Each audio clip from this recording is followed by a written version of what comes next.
Un šodien par 7 paudžu grēkiem, kas pāriet no paudzes paudzē. Kā tas izskatās šajā laikmetā, ūdensvīra laikmetā? Mīļie, kāpēc tik daudz no jums šķirās vai ģimenes atrodas uz sabrukšanas robežas? Tas nav stāsts par degradāciju, tas ir stāsts par to, ka mēs šobrīd atrodamies dažādos attīstības līmeņos, un ģimenē var būt situācija, ka kāds no vecākiem iet izaugsmes ceļu un otrs neiet. Un tad veidojas situācija, ka bērnu priekšā vecāki strīdās vai kāds no vecākiem tiek pazemots, un tie nevar vienoties, kā izturēties kopīgi, kā vest savu pēcteci, kā viņu stimulēt, gribēt tiekties uz labu mācīšanos vai uz panākumiem.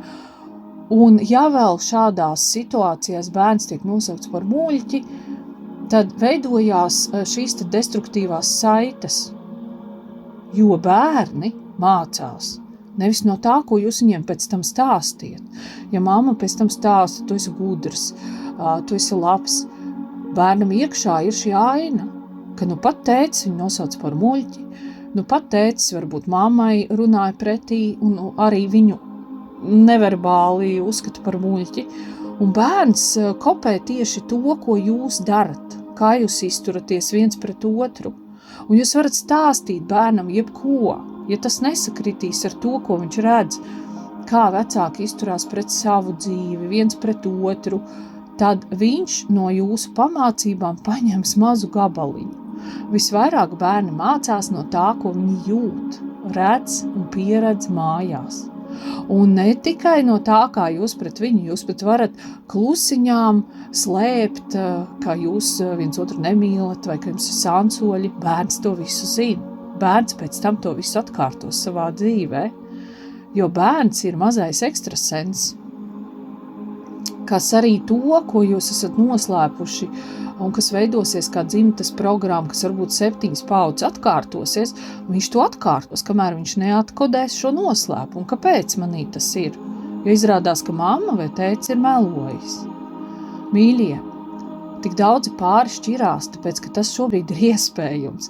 Un tas nav tikai par nelaimi vai degradāciju, jo tā programma, ka ir jānotur ģimene dēļ bērniem, viņa vairs nav aktuāla, it sevišķi ģimenēs, kur sievietes iet izaugsmes ceļu, kur sievietes pelna naudu, kur sievietes ir pašpietiekamas, tur spēkā ir cita programma. Ja es esmu izaugusi, ja es garīgi attīstos, ja es augu, ja es varu sevi uzturēt, un mans vīrietis ir izlēmījis to nedarīt, un tas var būt arī otrādi, ka vīrietis aug un sieviete izlēma to nedarīt, tad kāpēc, lai es neizvēlētos laimi? Ja tā laime, kas man tagad ir vajadzīga, ir cita nekā, kad bērni dzima pirms 15 gadiem. Kāpēc, lai es nepakāptos augstāko čakru attiecībās?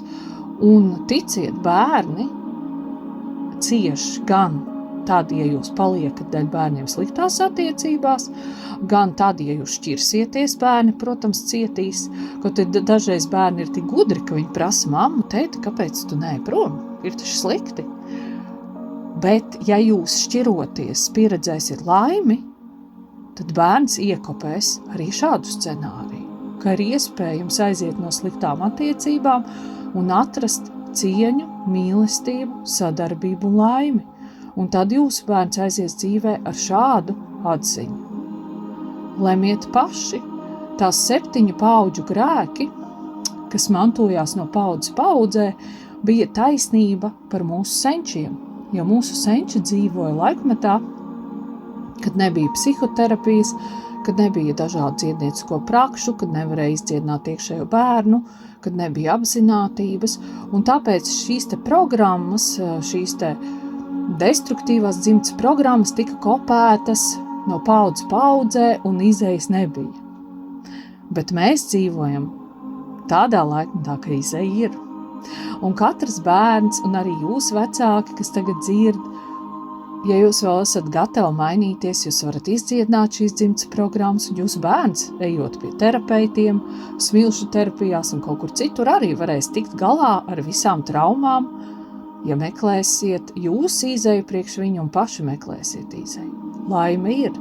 Un tie laiki, kad nebija izvēles, kad jums akli bija jānes šis grēks, jo jūs piedzimāt tādā dzimtā, kad sievietes bija atkarīgs no vīriešiem, ja nevarēja sev uzturēt, tie laiki ir beigušies. Jauni laiki, jaunas izvēles, jauni likumi. Katrs izvēlas to, kas tam ir labāk. Un ūdensvīra laikmets ir par brīvību. Un brīvība nevienmēr ir sloks. Brīvība uzliek iespēju lietot brīvo gribu. Lai mums katram izdodas.